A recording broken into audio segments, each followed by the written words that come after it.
নমস্কার, কেমন আছো সবাই? শিপ্রাস লাইফের আরেকটি নতুন ব্লগে তোমাদের সবাইকে স্বাগত জানাই। বিয়ের পরের দিনের আরেকটি নতুন ব্লগ নিয়ে চলে এলাম আবার তোমাদের সামনে। এখন সন্ধ্যা 7:30 মতো বাজে আর আমরা রেডি হয়েছি, যাচ্ছি একটু বাড়ির সামনেটাতে রাস্তায়। কাল তো বিয়ে হয়েছে, আজকে সেই বিয়ের কোণে কিন্তু আসবে নতুন কোণে, তো সেইটাই দেখতে যাচ্ছি। ছোটজনকে নিচ্ছি না, কারণ ঠান্ডা তো আজকে আবার একটু পড়েছে সন্ধ্যাবেলায়, আর ওর শরীরটা সবেই একটু ভালো হয়েছে, আর ইচ্ছে করে জানো তো ওকে ঠান্ডার সময় বার করি না। বড়জন আর আমি রেডি হয়ে নিয়েছি, এই বাড়ির সামনেটাতেই রাস্তায় একটু যাবো, কোণে আসবে দেখবো। তো চলো, তোমাদের সঙ্গেও কিন্তু শেয়ার করব। চলো। আমরা তো কোণে দেখবো বলে বাড়ির থেকে বেরিয়েছিলাম, আর আসার পথে শুনলাম রাস্তায় রয়েছে এখনও বউ। তো সেই কারণে কি করলাম, আমরা একবারে বিয়ে বাড়িতেই চলে এলাম। আর এখানে দেখো, আসার পরে দেখা যাচ্ছে যে শাশুড়ি মা, সে কিন্তু এখানে ফটোশ্যুট ভিডিও শ্যুট এগুলো করছে। আর দেখো কত সুন্দর করে সাজুগুজু করেছে। আর আজকে কিন্তু শাশুড়ি মা একদম কুলো নিয়ে নিয়েছে হাতে, বরণ করবে বলে। আমরা সবাই মিলে গিয়ে দিদিভাইকে একটুখানি মজা করছিলাম যে এত সেজেছো এটা সেটা। তো যাই হোক, এই মজা আনন্দ এইসব তো বিয়ে বাড়ি মাত্রই লেগেই থাকে। তো এখানে দেখো দিদিভাইকে কতটা সুন্দর লাগছে। আর বউ আসবে বলে সবাই তো এখান থেকে আনতে গেছে, আর বাজি ফোটাতে ফোটাতে নিয়ে আসছে। এরপরে যাব একটু রাস্তার দিকে। আর এইখানে দেখো বিয়ে বাড়িতেও আনন্দ মজা এইসব তো লেগেই থাকে।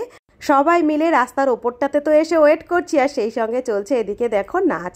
লাউড মিউজিক তো বাজছিল এইখানটায়, আর সবাই বারবার বাইরের দিকে তাকাচ্ছিলাম যে বউ কখন আসবে। বউ দেখতে যাব বলে সবাই মিলে ওয়েট করছি। আর এইখানে দেখো একটা ছোট্ট বেবি, এখানে একটা বেবি গার্ল, একদমই ছোট্ট, 3 মাস মতো বয়স হবে, এখনও হয়নি। তো ওকেই আমরা কোলে নিয়েছি। আর ওই পাশে দেখো দাঁড়িয়ে রয়েছে ওর মা।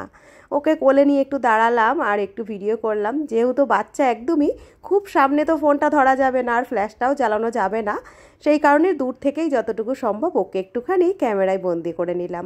এটুকুই তো থেকে যাবে বলো। তো এখানে গল্প করতে করতেই কিন্তু ওদিকে রাস্তায় চলে এসেছে বউ দেখার জন্য। রাস্তায় এসে সবাই দাঁড়িয়ে রয়েছে। এই দেখো আশপাশটিতে কিন্তু পাড়ার সবাই এসে একে একে দাঁড়াচ্ছে বউ দেখার জন্য। তো সবাই মিলে তো বউ দেখবো বলে এখানে ওয়েট করছি। আর ওরা দেখো সামনের দিকে নাচতে নাচতে একদম বউকে আনন্দের সঙ্গে বাড়িতে নিয়ে আসছে।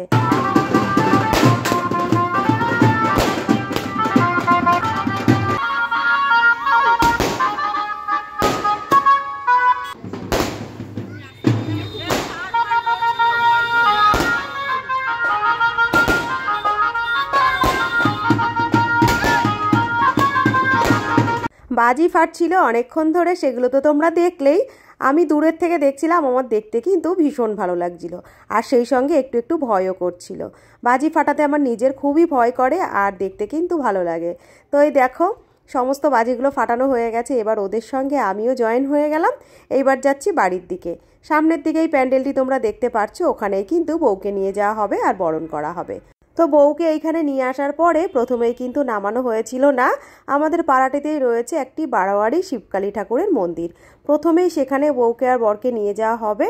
ঠাকুরকে প্রণাম করে আশীর্বাদ নিয়ে নেওয়ার পরে তারপরে বাড়ি এনে তারপরে বাড়িতে বরণ করে ঘরের মধ্যে নেওয়া হবে। তো এটা ঠাকুরের মন্দির, অনেক জায়গায় কিন্তু এই ধরনের নিয়মগুলো থাকে।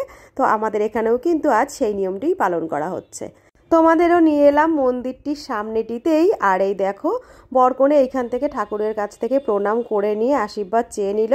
আর তোমাদেরও চলো মন্দিরের ভেতরে ঠাকুরটাকে একটু দেখিয়ে দিই। আমি বেশ অনেকটা দূরের থেকেই মন্দিরের ভেতরটা ক্যামেরাটা অন করেছিলাম, খুবই আবছা একটু দেখা গেল। তোমাদের যতটুকু পারলাম ততটুকুই কিন্তু দেখিয়ে দিলাম। আগামীতে কোনো দিন আবার মন্দিরের সামনেটিতে যখন আসবো, এই ঠাকুরের মন্দিরে কি কি ঠাকুর আছে তোমাদের খুব ভালো করে একটু দর্শন করিয়ে দেব। তো এদিকে দেখো মন্দিরের দর্শন করার পরে আমরা চলে এলাম একদম বাড়ির সামনেটিতে। আর এই হলো শাশুড়ি মা, একটা সুন্দর লাল পেড়ে শাড়ি আট পরে দেখো শাশুড়ি মা চলে এসেছে বউকে বরণ করতে। আর এই স্মৃতিগুলো কিন্তু আমাদের প্রত্যেকটা মেয়ের জীবনেই কিন্তু তুলে রাখা থাকে। আজকের দিনটি দেখে কিন্তু আমারও নিজের স্মৃতিগুলো মনে পড়ছে। আমার শাশুড়ি মা যদিও এখন আমাদের মধ্যে নেই, তবুও এই দিনটি দেখে কিন্তু আমারও ওই জায়গায় দাঁড়িয়ে মনে পড়ছিল। শহরের দিকের বিয়ে থাওয়াগুলো ঠিক কেমন হয় অতটাও আমি খুব জানি না, কারণ আমাদের বাড়িটা না অতিরিক্ত শহরে না অতিরিক্ত গ্রামে। তো আমাদের এই দিকটিতে এরকম বউ আসলে পরে কিন্তু পাড়ার সবাই মিলে দেখতে আসে, আর সেই সঙ্গে তো আত্মীয় স্বজনেরা সবাই থাকেন। তো এখানে দেখো ভিড় করে সবাই মিলে কিন্তু নতুন বউ দেখতে ব্যস্ত। আমিও সামনে রয়েছি, আমি সামনের থেকেই ওদেরকে একটুখানি দেখে একটু ফটো তুলে নিচ্ছি। ইতিমধ্যে দেখো আনন্দের সঙ্গে বউকে বরণ করার পরে ওইদিকে সবাই নাচা শুরু করেছে। নতুন বউ এসেছে আর নতুন বউ এসেও কিন্তু তাদের সঙ্গে তাল মিলিয়ে নাচ করছে।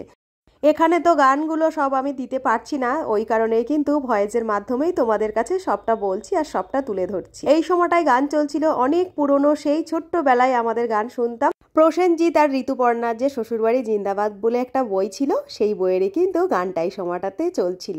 আর ওই গানের মধ্যেই নাচানাচির সঙ্গে সঙ্গে দেখো বর কিন্তু কনেকে এখানে তুলে নিয়েছিল। তো অনেক আনন্দের মধ্যে দিয়ে বউয়ের বরণ হলো, সেটি তো তোমাদের সামনে আমি দেখিয়ে দিলাম। তোমরা বুঝতেই পারলে কতটা আনন্দের সঙ্গে কিন্তু বউকে এখানে বরণ করা হয়েছে।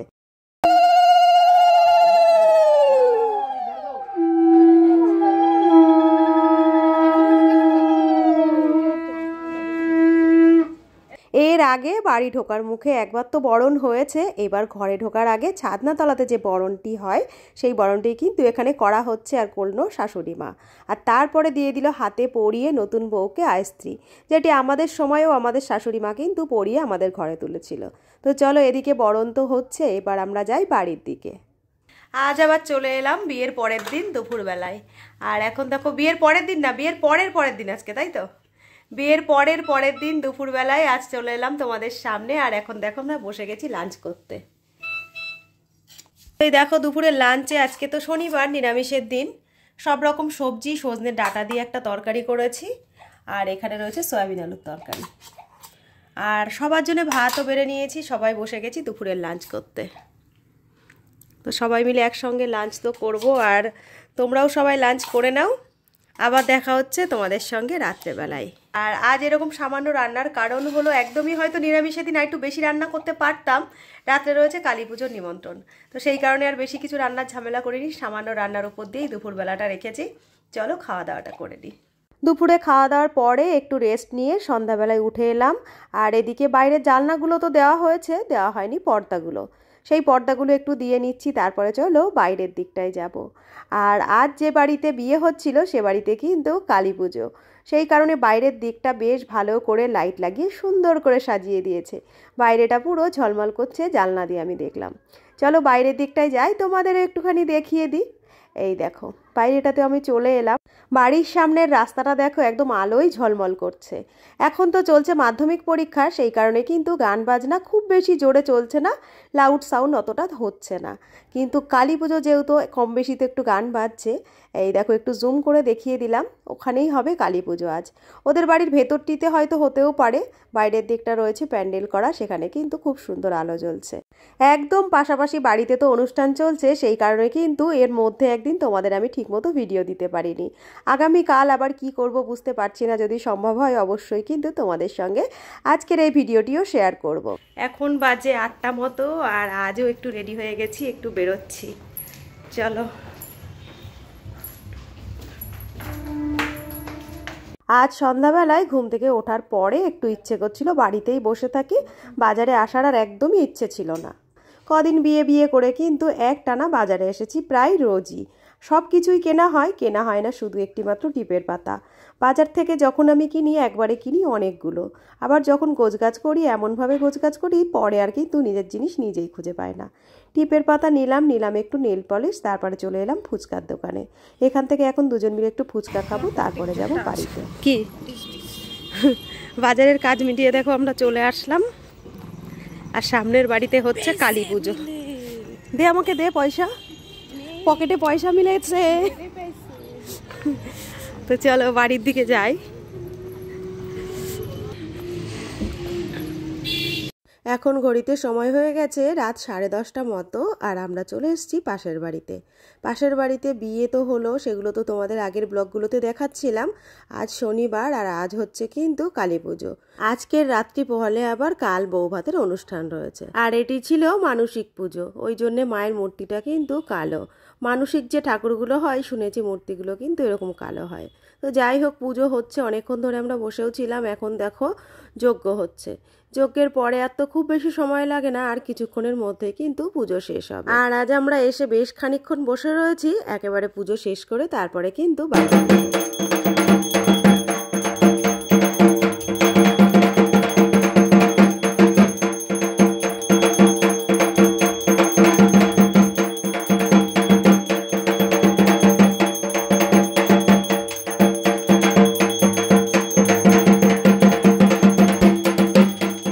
এখন প্রায় রাত 12টার কাছাকাছি। ওদিকে চলছে ঠাকুরের পুজো, আর আমরা এই পাশটায় চলে এলাম, এসে একটু বসে পড়েছি ঠাকুরের প্রসাদ খেতে। এখানে দেয়া হচ্ছিল গরম গরম খিচুড়ি, সেই সঙ্গে ছিল বাঁধাকপির একটা তরকারি। আর এই দেখো খাওয়া দাওয়া হয়ে গেছে, তারপরে চলে এসেছি পুজোর এখানে। আর আমাদের দিয়ে দিয়েছে যজ্ঞের ফোঁটা। আর এই দেখো হাতে করে একটু নিয়ে নিয়েছি, এটি নিয়ে যাব বাড়িতে ছোট মেয়ের জন্য। এখন তো অনেকটা রাত হয়ে গেছে, মেয়ে ওই জন্য বাড়িতেই রয়েছে।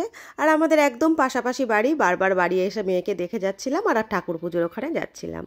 তো বাড়িতে তো চলে এলাম, আর এখানেই শেষ করছি আজকের ব্লগটিও। সবাই খুব ভালো থেকো, সুস্থ থেকো, সাবধানে থেকো।